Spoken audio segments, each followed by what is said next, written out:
pause this morning to say thank you. From the bottom of our hearts to the depths of our souls, we give thanks to you for all that you have done, for all that you are doing, for all that you shall do in the life of this beloved university community. We say thank you. Today, oh God, we recognize and we celebrate the esteemed life and legacy of Dr. W.E.B. DuBois. As a human family, we are indeed a more astute people. We are a better informed people. We are more resilient people and a people more oriented toward the pursuit of justice in all of its many forms as a result of Dr. W.E.B. DuBois. Today, oh God, we give thanks for his scholarly writings in the Crisis magazine of the NAACP. And today, oh God, we thank you for his eloquent articulation of the double consciousness which helps to frame and inform our present reality. Today, oh God, we give thanks for his writings about God that were published in the book titled Prayers for Dark People, which continue to inspire people for hope and for change.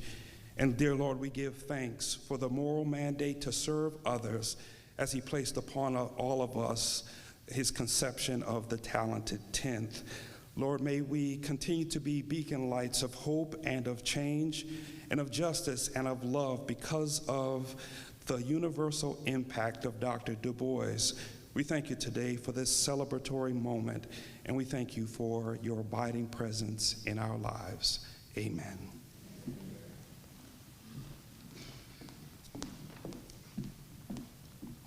Good morning. I'm Dr. LaTanya Rogers, Associate Professor of Literature and Drama here at Fisk University and the Director of the esteemed W.E.B. DuBois Honors Program.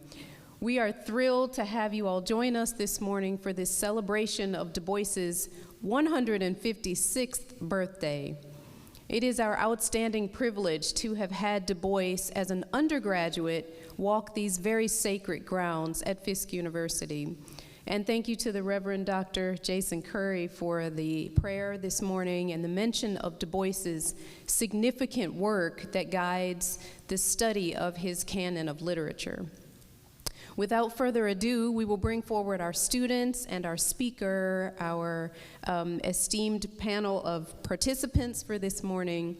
We thank you for your attendance, and we look forward to a wonderful program this morning filled with student participation, which we are so grateful for. And a special thank you to Robert Dillingham, Marianne Franklin, and Denise Billy Bowers Sanders for the inspiration to celebrate and honor DuBois every year on this day, on DuBois's birthday. Thank you for joining us, and welcome.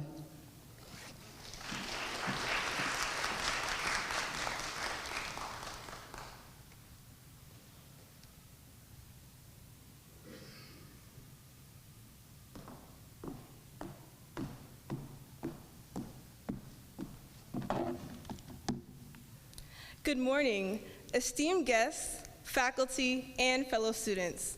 On behalf of the Honors Program, I am delighted to welcome you all to the third annual W.E.B. DuBois Day. My name is Naomi Tompkins. I'm a proud freshman from the British Virgin Islands. Currently, I am majoring in biology and psychology here at this prestigious institution. Today we gather here not only to honor the legacy of W.E.B. DuBois, who was a trailblazer in academia and a stalwart defender of social justice, but also to celebrate the esteemed history of Fisk. We are privileged to have Dr. Taharque Ade as our guest speaker, who will share his insights on the enduring impact of Dr. DuBois's legacy. We celebrate the honors program here at Fisk that is named in honor of Dr. DuBois. I invite all members of the W.E.B. DuBois Honors Program to please stand for acknowledgement.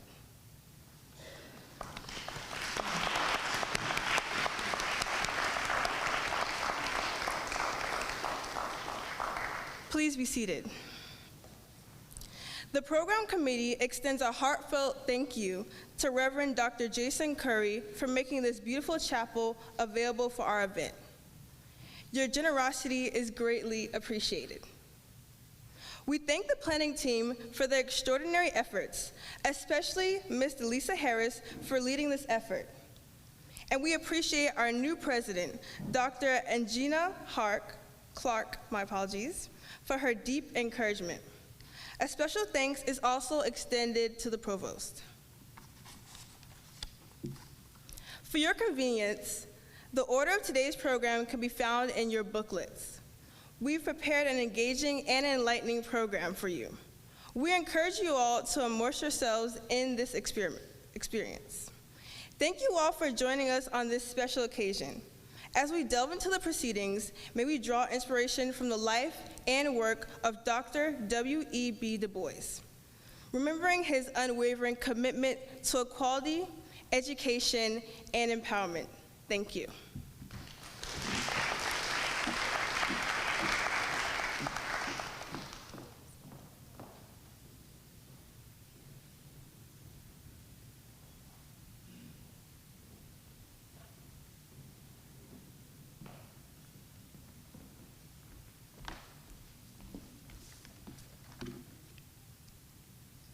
Greetings.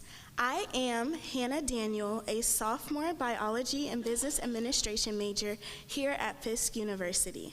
And I am so thrilled to share my experience from my trip to Ghana as we honored the amazing life of W.E.B. DuBois. To put it simply, I was amazed. I discovered a country of beauty and resilience, contrary to what I had been taught in my early school years. Witnessing the development and infrastructure resembling that of the United States opened my eyes to the vibrancy and progress of African nations, aspects often overlooked in our daily lives. As we engaged in conversations with the students from the University of Ghana and exchanged insights into each other's cultures, we realized a gap in our knowledge. While we lacked understanding of their world pre-colonization, they were unaware of the full extent of the post-colonial experiences of African Americans and the ongoing racial discrimination. Recognizing this gap emphasized the significance of traveling to Africa and firsthand exploration of your history, rather than solely relying on textbooks and westernized perspectives. One of the most memorable aspects of the trip was the opportunity to interact with local communities, especially the children. Their genuine warmth and infectious joy deeply impacted me. Whether in the Volta region or the underserved neighborhood of Old Jamestown, their shared happiness served as a reminder of the importance of family and joy over material possessions. This experience was overall transformative. It was a full circle moment for me, especially as a Fisk Jubilee singer, often performing songs like Sweet Home that our ancestors sang, wondering when they would return home. Yet, here I was, able to return. I am now dedicated to dispelling the misconceptions surrounding Black Americans and our connection to Africa. We are not disconnected orphans. Rather, we are individuals with a rich heritage and a place to call home. Overall, I wholeheartedly encourage others to pursue similar opportunities as the lessons learned extend far beyond physical boundaries. Thank you.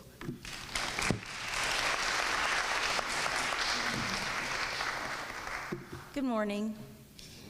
I am Haley Clark, a sophomore biology pre-medicine student from Windermere, Florida.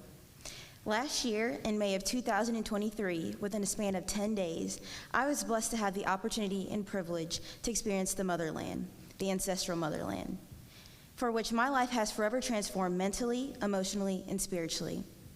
From the sweltering sub-Saharan African heat to the treks of hiking and walks, racking up thousands of steps around the country, to the somber emotions of realization after learning monumental and tragic portions of history, removing things unseen. Prior to the experience, I had a couple of misconceptions about the continent, as I'm sure many of us do who have not yet visited. For one, I felt as if the stereotyped voodoo and other cultural religions were an opposing force to modern-day Christianity. Yet I discovered that Ghanaians' religious practices complement Christianity, essentially with quantum mechanics to support their beliefs. Ultimately, this trip led me to soul search all summer long. This trip reshaped my narrative regarding Africa as a whole. By having an exchange with students who attend the University of Ghana, I learned about the Middle Passage from their perspective, a perspective that is not taught here in the United States. Africans only learn about the transatlantic slave trade up until the enslaved Africans left the continent. I was told that they do not learn about what happened once the enslaved Africans arrived in America and what life followed afterward. Conversely, in America, we only know about the Africans once they arrived here in this hemisphere. While in Ghana, we also learned that colorism exists there, yet it is completely opposite of the concept in the Western world. There, the darker your skin complexion, the deeper your roots are to the motherland. This exchange with the University of Ghana students who live halfway around the world, we learned, they learned, and a strong connection between us was built. Walking through Old Accra, observing the Ga community's way of life, the poor city in Ghana, there was an African mother watching children, and she said to us as we walked by, "We love you." This was an expression of warmth from a woman who didn't even know us. It felt as if we were meant to be in Ghana. We were again and again welcomed with open arms. We were home. The 30 of us represented DuBois' talented 10th, leaving behind a legacy to continue leading and better the many lives and exchanges encountered. Although many of us may not know geographically where home truly lies in Africa, I have truly absorbed the importance of counting your blessings and passing them on to others in this life. Further, this experience has allowed me to gain a more Pan-African consciousness and awareness for the things I have, who I am, and who my people are. This trip created lifelong memories and personal connections that I will forever cherish. Now, as a Black diasporan who has experienced a part of the motherland, I feel as if it is now my responsibility to stress the importance of leadership, legacy, and collaboration as a collective. We are all one and the same. Akomo Untosu. Thank you.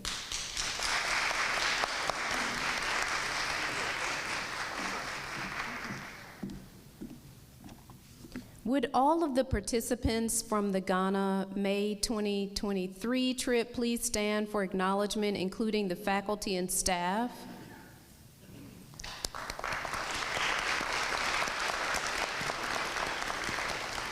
"25 students and 5 faculty and staff members traveled to Ghana this past May 2023 to trace DuBois' steps from Fisk University back to the ancestral motherland of Ghana where he is interred.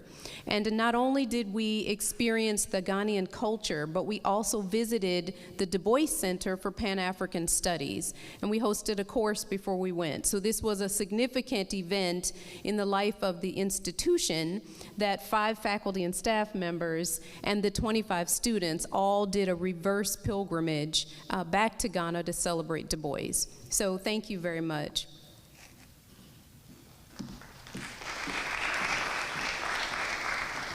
Inspiring words. I'm providing the occasion for today, and I want to get one thing out of the way. Mr. DuBois had a Haitian father, so I'll just get that out, DuBois, DuBois, DuBois, and then go back to DuBois, because I was taught to say DuBois, so forgive me. I am not Provost Robert Z. Carr. I'm Dr. Ricardo Guthrie, the head of the Social Justice Center, the John Lewis Center for Social Justice, and I'm a grandson of Paul Lawrence Guthrie, class of 1927, who was here when DuBois helped lead a strike in 1925 of our students. So I'm honored to stand here before you today as we pay tribute to one of our institution's most esteemed graduates and intellectual giants. The enduring legacy of Dr. DuBois continues to be a beacon, igniting inspiration among our present-day students. During the recent summer months, as you've heard, our dedicated W.E.B. DuBois Honors Scholars embarked on a profound expedition to Ghana, immersing themselves in the historical roots of the African diaspora. From the poignant reflections within the slave castles to the vibrant rhythms of contemporary Ghanaian life, their experiences profoundly deepened their appreciation for Dr. DuBois and his impactful time spent abroad. These international study experiences go beyond the academic realm, providing our students with holistic development opportunities, nurturing personal growth, and cultivating vital professional skills, as you've seen. By venturing beyond their familiar landscapes and immersing themselves in diverse academic and cultural contexts, Students not only enhance their academic credentials, but also equip themselves with the global awareness essential for success in our interconnected world. In the spirit of Dr. DuBois, let us collectively aspire to cultivate a world where the dignity of every individual is acknowledged, where every voice resounds, and where the rich tapestry of human experiences is celebrated in its vibrant diversity. I extend my heartfelt gratitude to each and every one of you for joining us in commemorating a legacy, embracing the pursuit of knowledge, and collectively envisioning the radiant future that we, as a community, are building together. Thank you.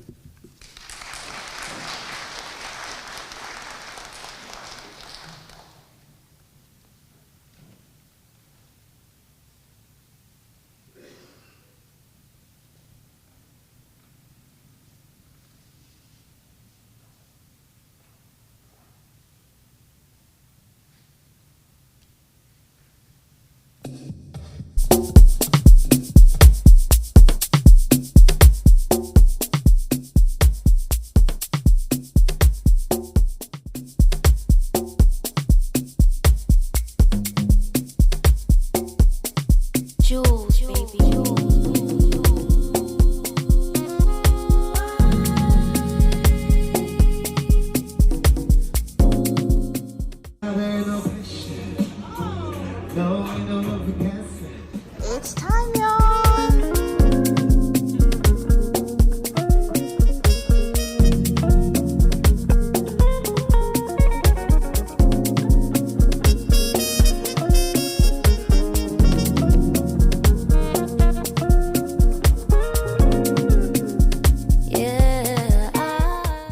Hey everyone! So we're currently here at dinner on the first night. I don't know what's to eat, but yeah, we're gonna have some fun. June in the heat on the night of my life, I'm around it. Yeah, the bees and the birds, how they fly oh so high, I'm around it. Never doubt your love for me. Never thought we'd last more than a day, but you was full of light, not jealousy. So never doubt your love for me. June in the heat on the night of my life, I'm around it. Yeah, the bees and the birds, how they fly oh so high, I'm around it.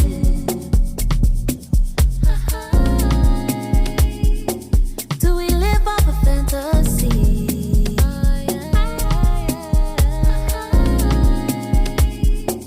I'll be there like you're there for me. Yeah, yeah.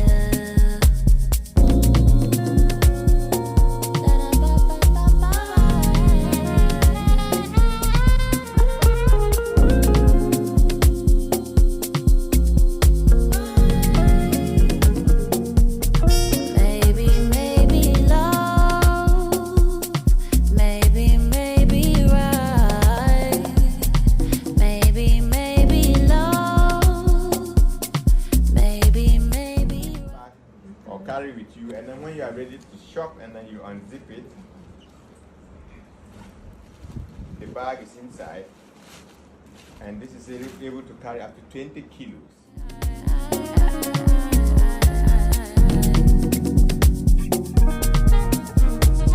Music is life. Music is peace. Music is peace. Music is comforting. Music is expression. Music is healing. Music is life. Music is everlasting. Music is happiness. Music is an escape. Music is passion. La musique est la liberté. Music. So the last time your parents or family will see you, when they take you from the streets down to this place, the last time your family and friends will see you. So here, only strong survive. Music is magical. Music is amazing. Music is powerful.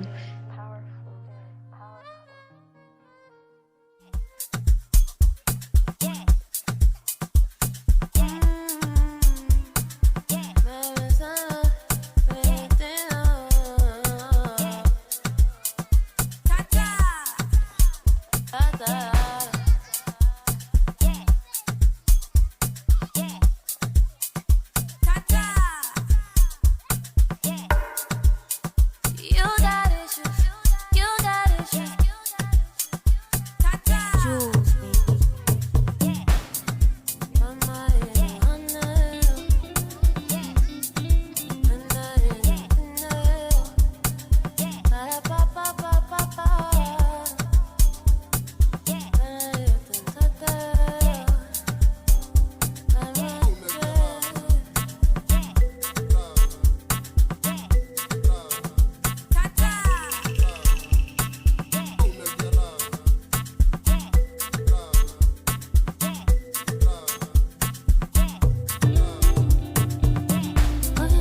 vivi.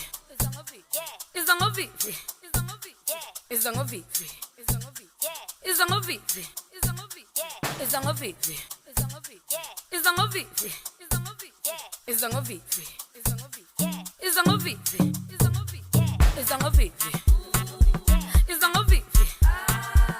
vivi. Izango vivi.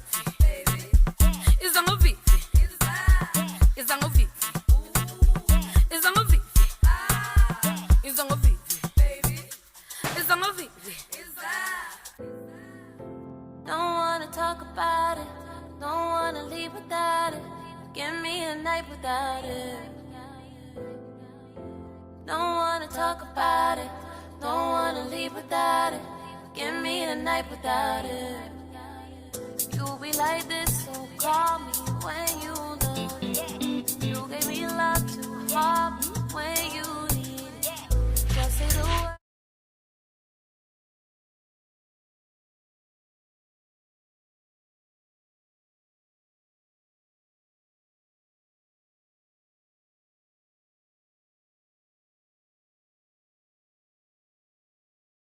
My name is Henry Almona, and I am a sophomore studying computer science and mathematics joint major here at the illustrious Fisk University, and I'm from Lagos, Nigeria. Good morning, everyone. My name is Chara Shwandu, and I'm a freshman biochemistry and molecular biology major from Port Harcourt, Nigeria. And we are going to be introducing the speaker for the morning, Dr. Tahaka Ade. Dr. Tahaka Ade, an esteemed assistant professor in the Department of Africana Studies at San Diego State University, has built a distinguished career that bridges academic research with active engagement in the discourse on Africa and its global diaspora. His role extends beyond teaching, as he is an integral member of the board of Anthem Africology series and serves as the assistant editor for the Journal of Black Studies. These positions reflect his dedication not only to Africana studies, but also to influencing the way African and diasporic subjects are represented in scholarly discourse. Ade's seminal work, W.E.B. DuBois's Africa, Scrambling for a New Africa, epitomizes his scholarly pursuit. In his book, Ade navigates the complex narratives surrounding Africa's historical and contemporary challenges, using Du Bois's perspectives to shed light on the continent's ongoing struggle for sovereignty, identity, and development amidst global political dynamics. His research spans the spectrum of interests within Africana studies, including but not limited to historiography, Afrofuturism, and cultural phenomena such as language, religion, the arts, and aesthetics among African descent communities in the Americas. Dr. Ade identifies himself as an Africologist, which signifies his comprehensive approach to studying Africa and its diaspora. This designation emphasizes his methodological focus on tracing African antecedents in the cultural practices of African diaspora. Dr. Tahaka Ade's contributions to Africana studies have significantly enriched the field, offering nuanced insights into the African diaspora's cultural, historical, and socio-political dynamics. His work exemplifies the power of interdisciplinary scholarship in fostering a more comprehensive and empathetic understanding of global African experiences. Looking ahead, Ade's ongoing research and editorial projects promise to continue shaping the discourse on Africa and its diaspora, bridging the gaps between academic scholarship and the broader public's understanding of these complex, intertwined histories and cultures. Join me as I welcome Dr. Tahaka Ade.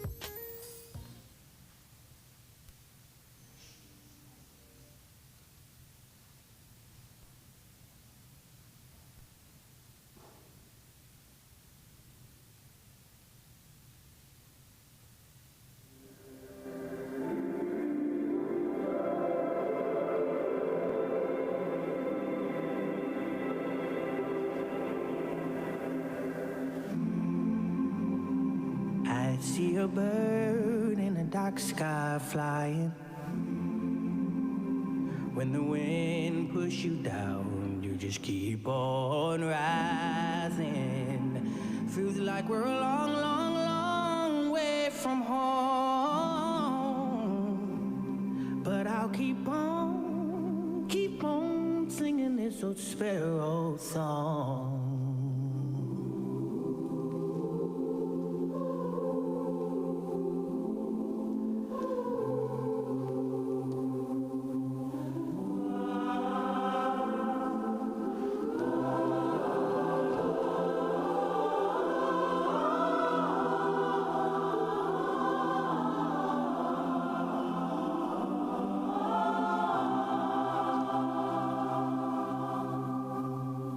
Oh, brother, the water is rising on me. Oh, sister, my sorrow has filled up the sea. The times they were changing, I dreamed I was free. But brother, the water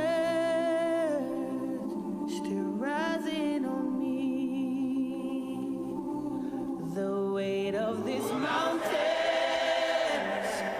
too heavy for me.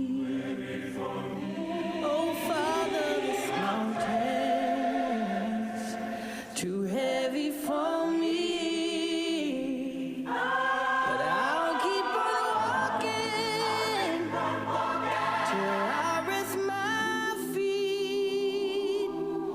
Until then, the water still rising on me.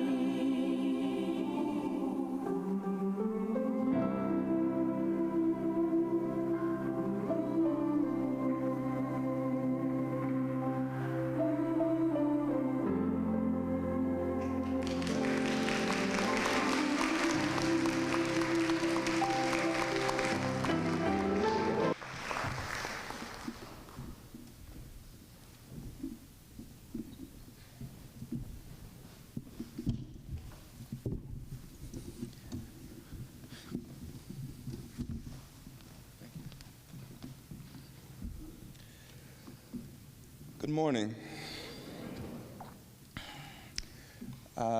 First, I'll give them another round of applause. That was very, very beautiful.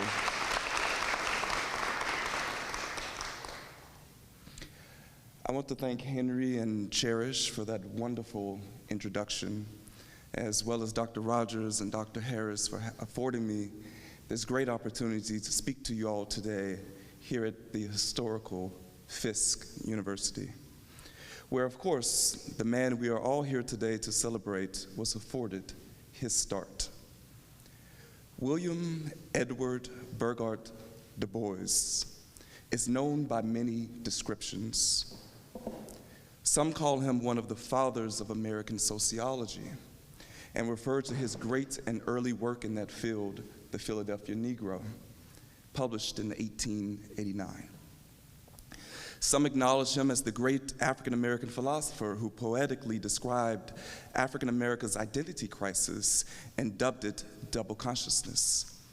And in that same vein, he is known for prophesying that the problem of the 20th century is the problem of the color line. Some acknowledge him as a socialist, or perhaps an errant socialist at the time, and others still recognize him as a Pan-Africanist, or as Dr. John Henry Clark describes him, the leading theoretician of Pan-Africanism in his day. Du Bois was all of these things and more. Most assuredly, he holds such distinction in the hearts of African Americans that we often recognize him as the most brilliant intellectual that we have ever produced. But the particular distinction as a Pan-Africanist, I fear, is often drowned out in significance compared to his theories such as double consciousness or the color line or the talented tenth. You see, I don't know about here at Fisk, but when I was an undergraduate, like many of you are now, which, by the way, I attended an HBCU as well, Alabama State University, which is right down the road on I-65 going south. I encourage you to visit. I visited Fisk a few times when I was in undergrad. But in my undergraduate years, most of what was given me to read about DuBois focused on the aforementioned theories. I was not given works like The Negro or Color and Democracy or The World in Africa. Now, I won't say this is necessarily the fault of my alma mater. After all, despite not receiving these works in the classroom, it was on that campus that I met the very people I needed to meet in order to be introduced to DuBois in the totality of his life.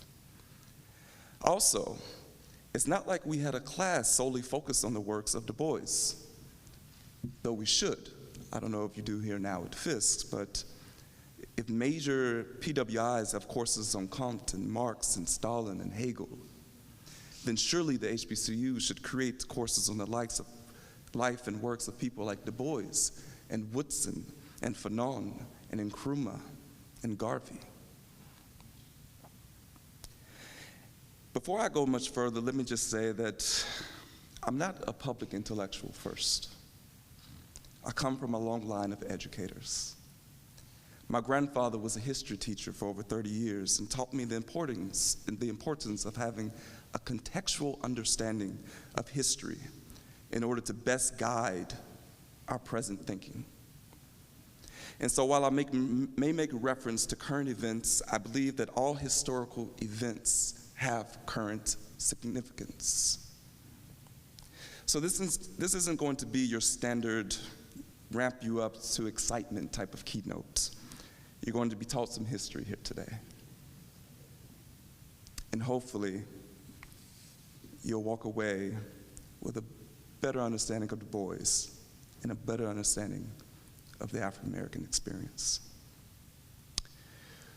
With that said, quite often DuBois was brought up while I was in college, and the theory that was brought up the most was double consciousness. That and the talented 10th, it garnered a lot of attention, but double consciousness, those famous lines, and I quote, "It is a peculiar sensation, this sense of always looking at oneself through the eyes of others, of measuring one's soul by the tape of a world that looks on in amused contempt and pity. One ever feels his two-ness," says DuBois. "An American, a Negro, two souls, two thoughts, two unreconciled strivings, two warring ideals in one dark body, whose dogged strength alone keeps it from being torn asunder. The history of the American Negro," he says, "is the history of this strife, this longing to attain self-conscious manhood, to merge his double self into a better and truer self. In this merging, he wishes neither of the older selves to be lost. He does not wish to Africanize America, though we have. But America has too much to teach the world in Africa," he says at that time. He wouldn't bleach his Negro blood in a flood of white Americanism, for he knows that Negro blood has a message for the world. We shall return to these last couple of words in just a moment, but first I want to point out that, as far as I know, DuBois only penned these words together once. Though published twice, first in The Strivings of the Negro People, published in 1897 in the Atlantic Monthly, and then again as a chapter entitled Of Our Negro Strivings, appearing in his seminal work, The Soul of Black Folk, published in 1903. But DuBois, born on this very day in 1868, would have only been 29 years old when he published The Strivings of the Negro People. He, however, lived until he was 95 years old. DuBois remained an active scholar and activist until his death on August 27, 1963. Could you imagine looking back on your life and all that you have accomplished and all that you have contributed at 95, And all of that is overshadowed by the ideas that you had come up with at barely the age of 30. Certainly, it was not lost on the major civil rights leaders of the time that Du Bois, at this pivotal moment in history, died in Ghana. And though circumstances prevented him from returning to the United States, Du Bois's aims on the African continent was to continue the Pan-African project that he had been a part of since his early 30s. Interestingly, the day of his death would be the day before the March on Washington. And so revered was this man that when on the morning of the march, someone informed Sidney Poitier and James Baldwin and several others of the news of Du Bois's passing, the only words that were needed to be said was, "The old man died." And everyone immediately knew who this old man was and what a tremendous loss this was to our community. I can just imagine the crowd marching in that sweltering 83-degree heat, whispering this news of Du Bois's passing, having to deal with this in the midst of marching for equal rights, for jobs, marching to be viewed as equal, to be treated as equal in this society. What great giant they had lost, intellectual they had lost, who was guiding them in that march. Would it be simply the ideas of double consciousness that captivated the hearts of those who knew of him and respected him? Or the intellectual and political dynamism that made up the totality of Du Bois's life? After all, not everyone everywhere revered double consciousness. In fact, we mentioned Ghana several times here, and there was a prominent Ghanaian lawyer, educator, Pan-Africanist, and otherwise leading intellectual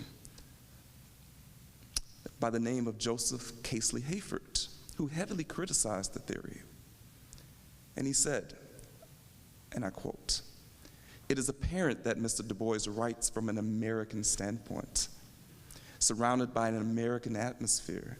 And of course, it is not his fault, for he knows no other. To be born an African in America, in that great commonwealth of dollars, and the merciless aggrandizement of the individual, where the weak must look out for himself, and the cry of the innocent appeals not to him who rides triumphantly to fortune, is to be entangled in conditions which give no room for the assertion of the highest manhood. African manhood demands that he should seek not his opportunity or ask for elbow room from the white man, but that he should create the one or the other for himself." Hayford published these words in his 1911 book, Ethiopia Unbound. And it is quite clear that he did not feel that America had much to teach the world or Africa. There is no doubt that Du Bois himself was aware of this critique. After all, he and Hayford kept up a series of correspondence over the years until Hayford's death in the early 1930s. And though we can only speculate at Du Bois's personal feelings towards Hayford's critique, we know that Du Bois himself would later develop similar sentiments about the Western world in general and America in particular. Consider the historical circumstances that shaped Du Bois's intellectual development. Du Bois, of course, was born just 3 years after the Civil War ended, the horrors of American enslavement. He lived during the time of sharecropping, which was essentially slavery by another name. He witnessed masses of African people be affected by two large-scale European wars that we have misnomered, World War I and World War II. He witnessed millions of Africans who found themselves to be little more than cannon fodder in these wars. 2 decades before the Second War, a pandemic known as the Spanish flu infected over a third of the world's population, as well as killing millions of people on the African continent. In the United States, African Americans were far more likely to die from this disease than whites, which, by the way, all but mirrors the racial circumstances surrounding the COVID-19 pandemic just 101 years later. A decade before the Second War, there was a worldwide economic crisis, retroactively referred to as the Great Depression, which greatly affected African peasant farmers and miners, still under the thumb of European trading companies. It is also reported that during the Great Depression, African Americans, already no strangers to hardship, were under such economic duress that nearly 40% of the African American population could not support themselves without government assistance. And Jim Crow was the law of the land in America until well after Du Bois's death. By the end of the Great Depression, the world, as Du Bois understood it, was in terrible shape. In 1947, Du Bois published a book called The World in Africa. In it, he states, "Here is a history of the world written from the African point of view." Or better, a history of the Negro as a part of the world which now lies about us in ruins. And why is it that the world is in ruins? Well, Du Bois suggests that a particular pattern of human culture, and those are his words, a particular pattern of human culture is to blame. The collapse of Europe, as he describes it, according to Du Bois, was the more astounding because of the boundless faith which we have had in European civilization. This faith, which by this time for Du Bois had begun to languish, it was evident that Du Bois began to seriously question his earlier belief that America had too much to teach the world and Africa. In the same text, Du Bois bemoaned of the rape of Africa, as he states that with colonization in Africa went the fall and disruption of the family, the deliberate attack upon the ancient African clans by missionaries, the invading investors who wanted cheap labor at the gold mines, the diamond mines, the copper and the tin mines, the oil forests and cocoa fields followed the missionaries. The authority of the family was broken up. The authority and tradition of the clan disappeared. The power of the chief was transmuted into the rule of the white district commissioner. The old religion was held up to ridicule. The old culture and ethical standards were degraded or disappeared.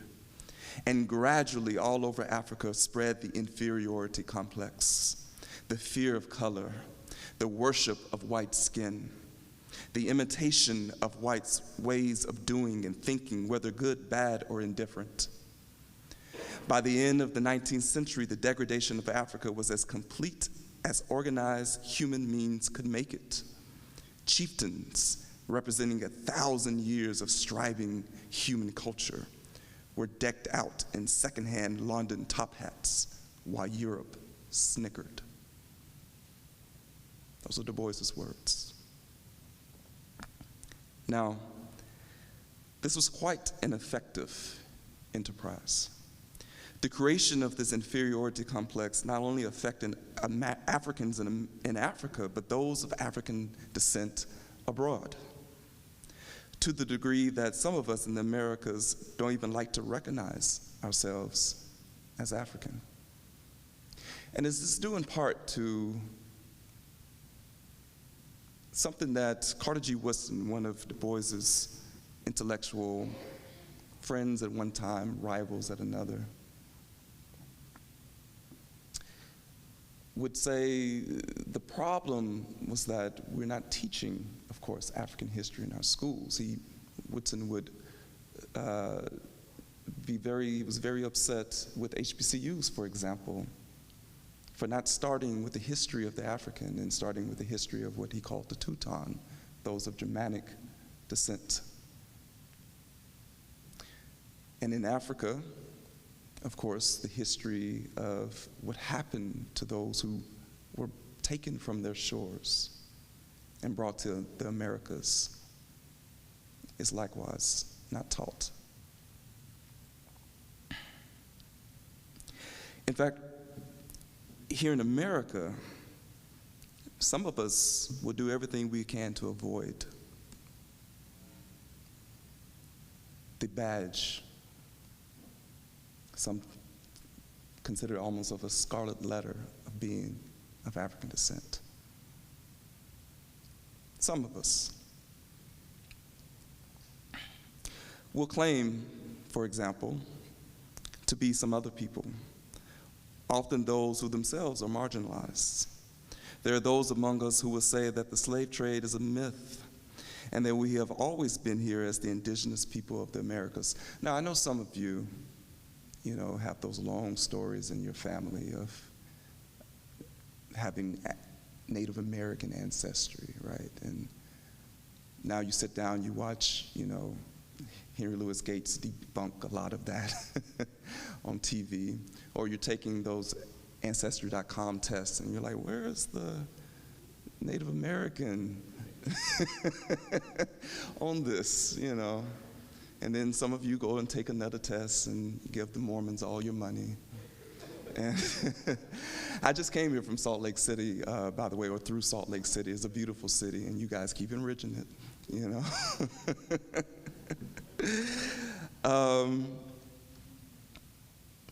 But, there are these isms that are coming about because of this lack of understanding of our heritage. There are also some of us who say that it wasn't Africans, if they believe in the slave trade. They'll say it wasn't Africans who were sold in a transatlantic slave, that Africans didn't want to sell their own, so they chose the black-skinned Hebrews living among them, and we are the ancestors of those people. If only we understood just how willfully ignorant such comments are. I encourage all of you, and I told you this would be history, I'm going to give you some assignments here. Pick up the edited volume of Sylviane Diouf's Fighting the Slave Trade, West African Strategies. In it, she and the other authors have painted a clear picture of the horrors of the trade, how African families were torn apart, how sometimes mothers or fathers would give themselves up in place of their children. Ransoming, as it was called, was a common occurrence, and it affected African people across ethnic lines. And the slave trade itself destroyed economies and nations up and down the coast and led to their eventual colonization. Now, some have gone even further than that and try to argue that the great Sudanic empires of Ghana, Mali, and Songhai, for example, were instead Jewish empires. That great Zimbabwe and other great structures in Africa were built by some Hebrews who entered the continent. Now, of course, these ideas don't just manifest themselves. They had to begin somewhere. And the evidence is very clear that these ideas began with the scientific and historical racism of 19th and early 20th century Europe. So-called European scholars who visited Africa, many of them missionaries, would find great structures or what they would consider the evidences of civilization, and instead of concluding that the very people living there are the descendants of the founders of these markers of civilization, they would opine that Africans were no different than how George Hegel, one of the most influential European philosophers, would describe Africans. That Africans were childlike, lesser humans who were not capable of creating civilization. So in order to explain what they were finding, and this is all, mind you, to justify the treating of human beings as property, Africans must remain an object, a tool to be used, and never an agent of their historical circumstances. So in order to justify this, all you have to do is make up that some other people created these things in Africa, that they created civilization. Most often not, the biblical story of the spread of the 12 tribes of Israel would be their go-to. But sometimes these scientists would also insist that some lesser Europeans, once someone said even that the Norse influenced the Bantu people in the case of Great Zimbabwe. This, in effect, would also justify settler colonialism in the African continent. Because if you could argue that some lesser Europeans first came here and developed these civilizations, then you could move in and say, well, we're just taking over from where our ancient ancestors, what they first built. Most knew it was a lie, but they had to create this lie in order to justify their means. It wouldn't be until some scholars with integrity, one being David Randall MacGyver, would come along and insist the indigeneity of the founding of Zimbabwe. That's a tricky word. These were the historiographical injustices Du Bois sought to correct. Unfortunately, as I've mentioned, many of us have taken in these ideas and, in effect, doing to the great people of the African continent and to our own ancestors what these races were doing.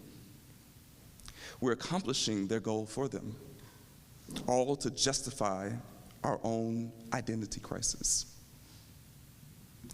Again, these are our ancestors whose histories that we are trampling over.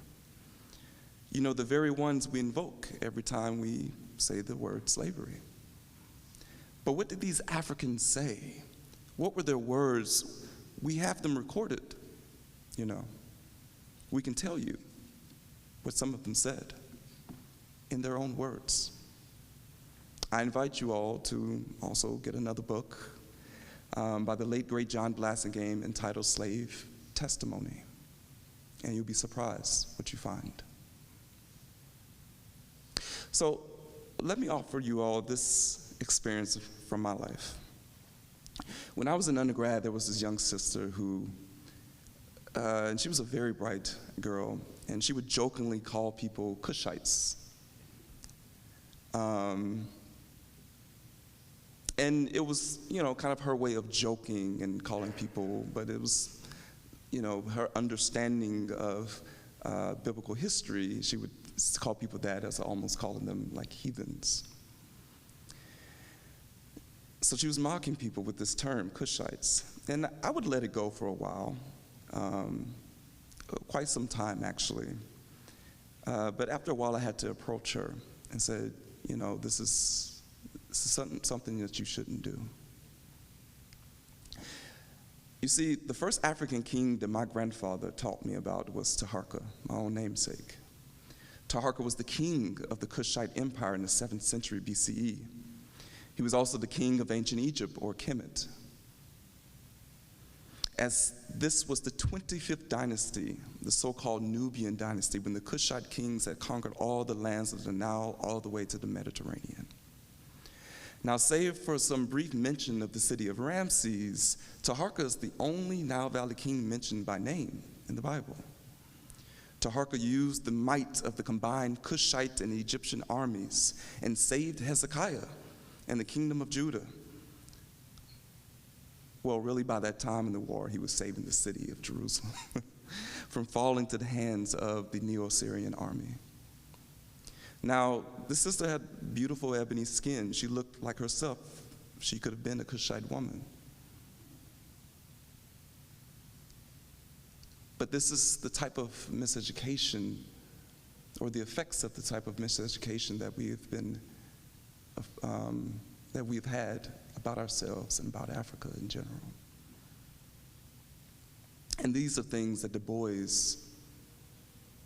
tried at great lengths to get us to understand that we not only been lied to, but the history of who we were, the history of African people, when discovered, is often not given to us. But see, we African Americans have unfortunately sometimes played into the negative ideas about our own selves and African history, and this has led to dire consequences. Consider our role in the colonial history of Liberia and the subsequent civil wars. Thinking that we could bring civilization to our cousins in Liberia, we largely imposed our own form of Western imperialism. Now, naturally, as I just mentioned, this was due to our education and socialization in the West, which taught us that Africans were culturally inferior in every way, convinced that despite the evils we faced in America, we were somehow blessed to be Americans, which made us the exception in our race.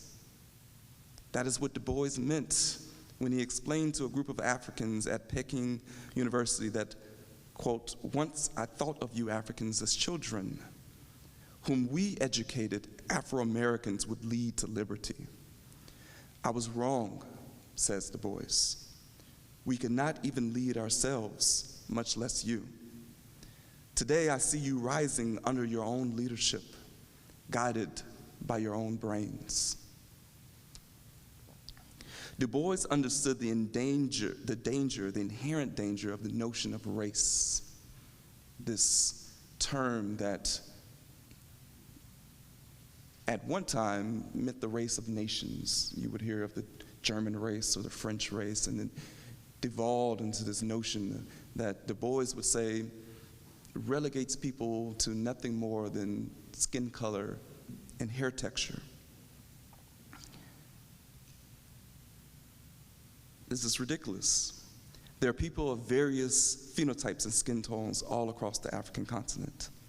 But culture must be understood as the yardstick for us to measure identity. Take, for example, the famous case Plessy versus Ferguson, the famous civil rights case in which Homer Plessy broke the law and risked his life by sitting in a whites-only train car and purposefully got arrested in order to bring to court and challenge the segregation laws in Louisiana. This case would eventually make it to the Supreme Court, and in opposite results of what Plessy and his group wished to achieve, it established separate but equal as the law of the land in the United States. Now, Homer Plessy, to the whites on that train, was ostensibly himself a white man. He essentially had to tell the conductor, "Hey, I'm a Negro." And only then did the conductor have him arrested. Which is why I argue that to say we are treated the way we are because of the color of our skin, while of course true in one sense, as our darker skin is assuredly unavoidably proof of our African heritage, it limits the issue, which is really about culture. Plessy in that moment, despite his skin color, represented the culture of a people that had been demonized and made out to be inferior.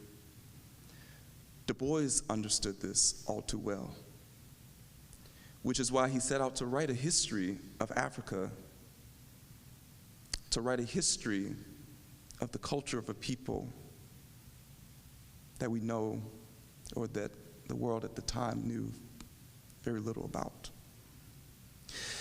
To show that African people had an ancient history, a myriad of noble cultures, and that we should be respected equally on the world stage alongside any other people.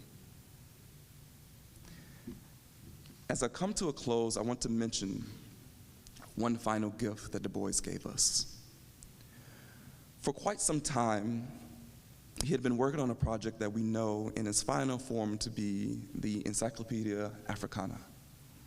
It was the final project of his life, which he unfortunately never finished. But its earliest form was under the name the Encyclopedia of the Negro.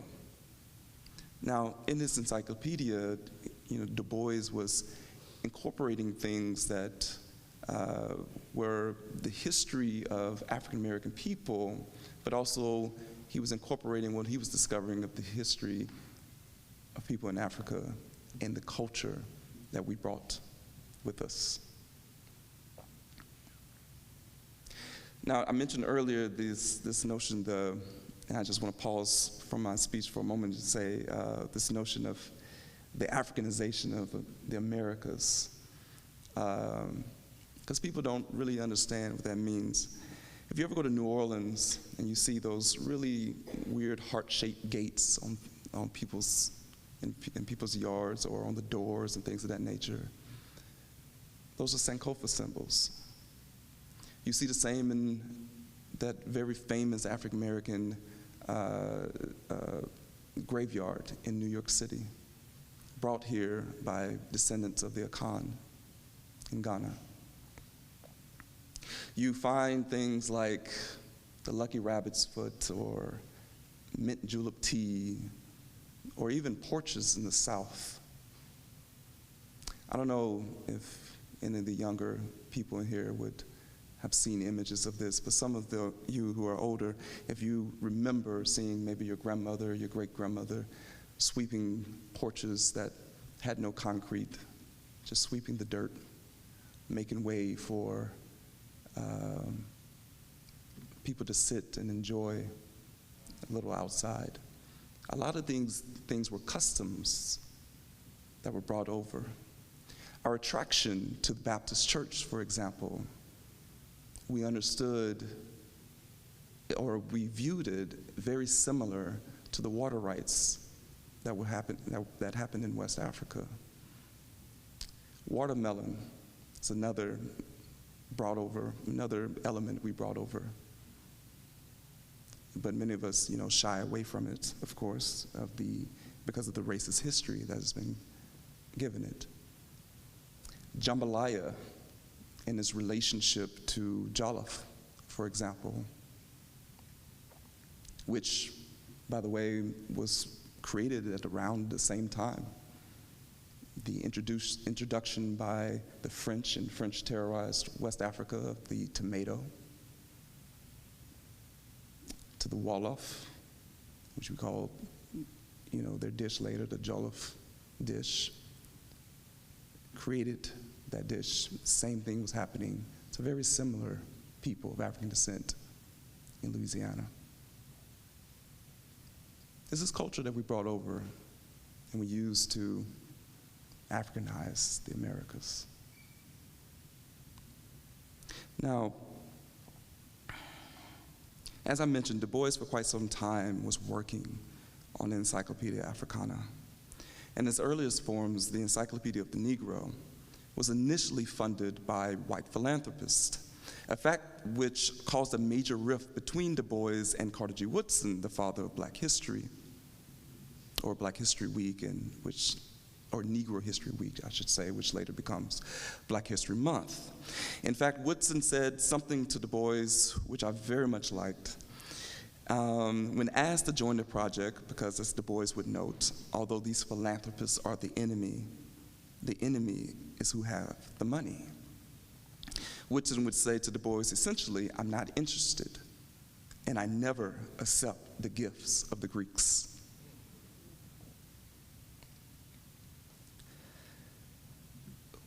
Now, we can argue there was some historical disingenuousness on the part of Woodson here, but I nevertheless love this line. It was very similar to what Casely Hayford expressed decades before in Ethiopia Unbound.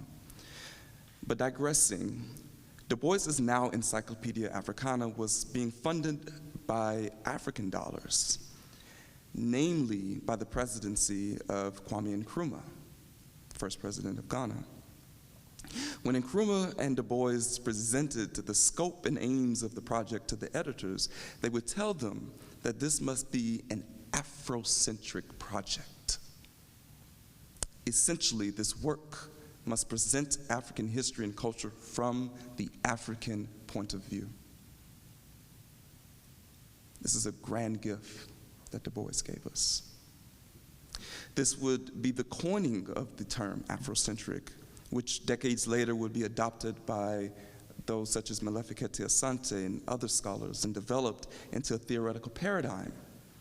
This is the legacy of Du Bois, a man who wanted nothing more than for the African world to realize its potential and bound together to withstand the aftermath of the decadence and decay of the European world as it collapses around us. to reinvestigate ourselves, our history, our culture, and carry on the aims of Pan-Africanism socially, politically, culturally, and economically. To organize, organize, organize, as Kwame Ture would urge us to do, and seek freedom and liberation with our own hands. And as I leave this podium today, I would like to leave you with a series of questions and a charge. Do not all nations fail? And the answer is yes. And someday the United States will follow. Who then will we as African Americans be? What nations will we have enough kinship with to aid us in the aftermath? I believe Du Bois had the foresight to understand the future utility of Pan-Africanism during this eventuality. Let us not allow our greatest intellectual to have worked so hard in vain.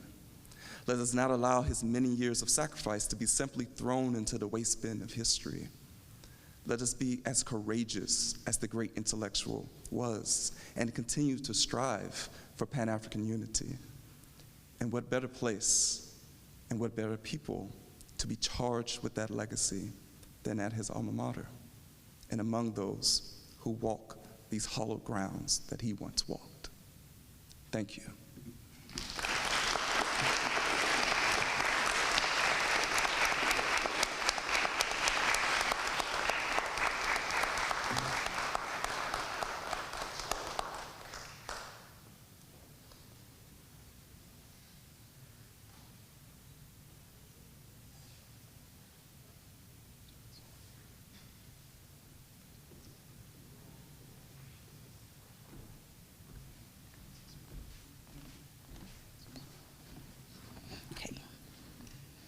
Good morning. My name is Remilekun Ore. I am a sophomore majoring in computer science from Ekiti State, Nigeria. Today, we gather not just to celebrate and honor a man, but to ignite a spark of education, of resilience, and of the unwavering pursuit of justice. And so, as we reflect on to the formative years of a young W.E.B. Du Bois, a student whose thirst for knowledge transcended societal barriers and whose intellect fought a lifelong fight for equality. One word comes to mind whenever I think of Du Bois, and that word is possibilities. To me, W.E.B. Du Bois stands for the endless possibilities despite the seemingly insurmountable obstacles he encountered in his early years. The same endless possibility I see in this space as I look across the faces here, both familiar and unfamiliar. Walking the same great halls and unapologetically leaving our footprints imprinted in time, creating a ripple effect that will go on for generations and generations and generations. And so, as we continue on in our day, let one word linger in our mind: possibilities. Thank you.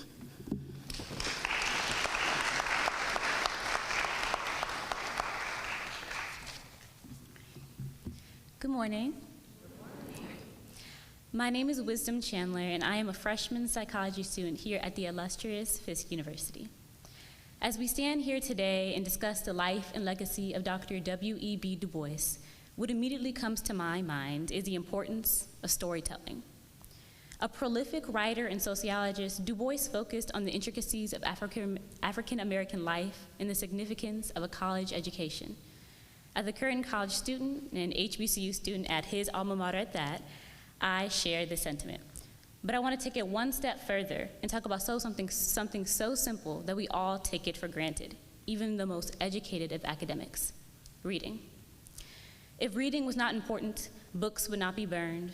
If reading was not an act of revolution, every educational system in the US would be funded to the brim. But reading is not just fancy words and theory all synthesized into a comprehensive 50-page dissertation. Sometimes reading is just reading the lines in your mother's face, the wrinkles in your great-grandmother's face, the pain in your father's eyes. Sometimes reading is just my mother braiding my hair and storytelling and telling me about Arkansan lynchings and Mississippian lies and Georgian bootlegging, because that's what my family did. Sometimes it's about the East Chicago nurses and the Gary steel mill workers of my family. Sometimes reading is a chapter in a book about the sorrows of Negro spirituals. Shout out to the souls of Black folk. I see Du Bois in every book he ever wrote, and I reflect on why reading must instill passion in a person rather than dread. While Du Bois had access and resources to attend an elite institution, we have Fisk. While I have never stepped foot on Harvard campus, I have stepped into these walls of this important chapel on this illustrious university. While my family may not have PhDs or have the most extreme literacy in every way that is most important to the most elite academics, they have stories. We must amend our relationship with reading, and it all starts with our ability to question our current reality and imagine a new one. That is what Du Bois means to me. Thank you.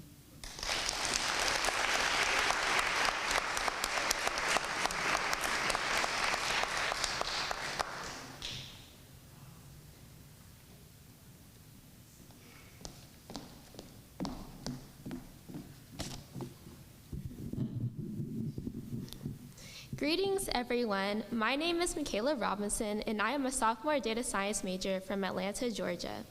As an honors student coordinator, I've had the opportunity to work alongside our wonderful Du Bois Day participants and our honors program director. I would like to acknowledge our dedicated alumni who have inspired us to continuously host this wonderful day of celebration. And as I call your name, I request that you please stand so that we can place a face to your wonderful contribution. Robert Dillingham, class of 1974.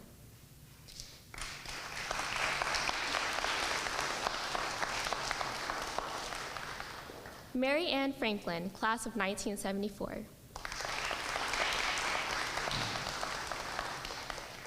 Denise Billy Bowers Sanders, class of 1974.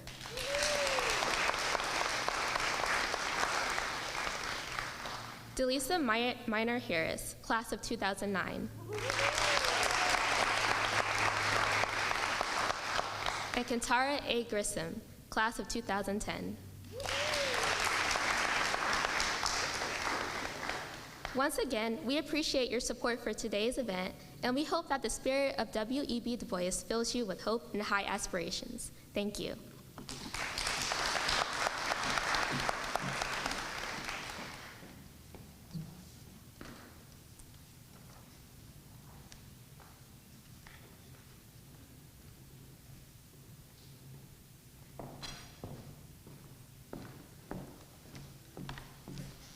Hello, good morning. First of all, I want to thank everyone for being here today. This has truly been a special day, and I want to thank all of our students who did an amazing job. Can you give our students a round of applause?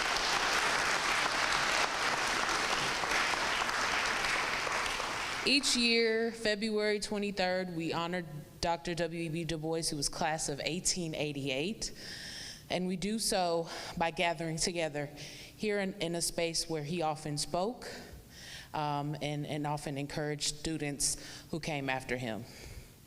So I would like to first thank our speaker and second, I should say, thank our speaker and present him with the gift from our university that represents Fisk and what our institution means to the global diaspora. So if you come.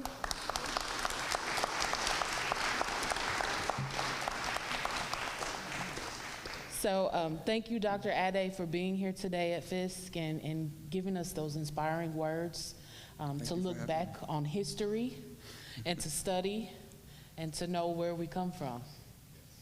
Thank you.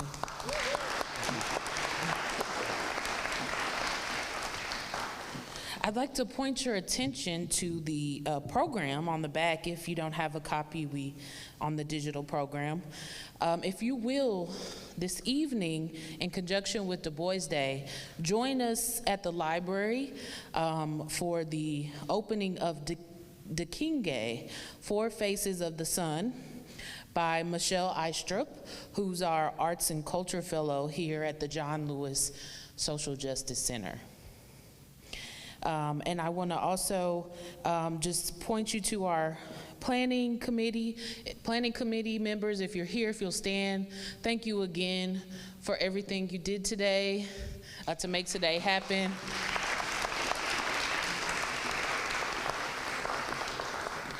So I won't hold us any longer, and as we all know, if you'll stand, as we all join hands and sing the alma mater.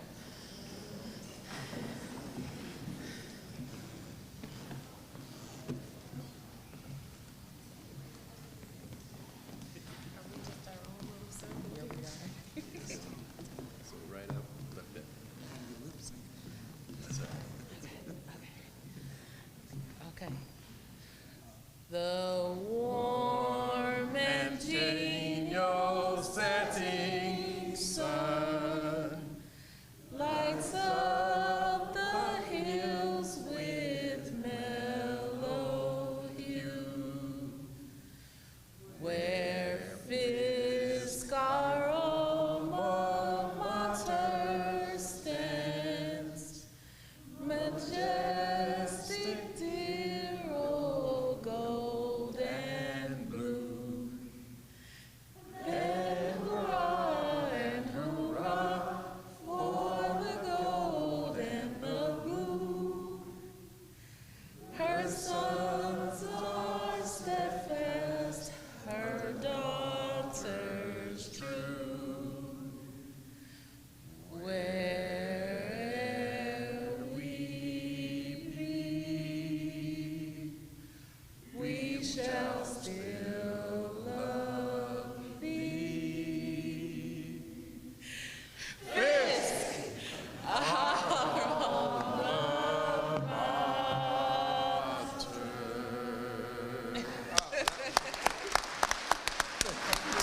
One step at a time. Thank you for joining us. Have a wonderful afternoon, and do go to the library this evening for Professor Eistrup's art exhibit. 5 p.m.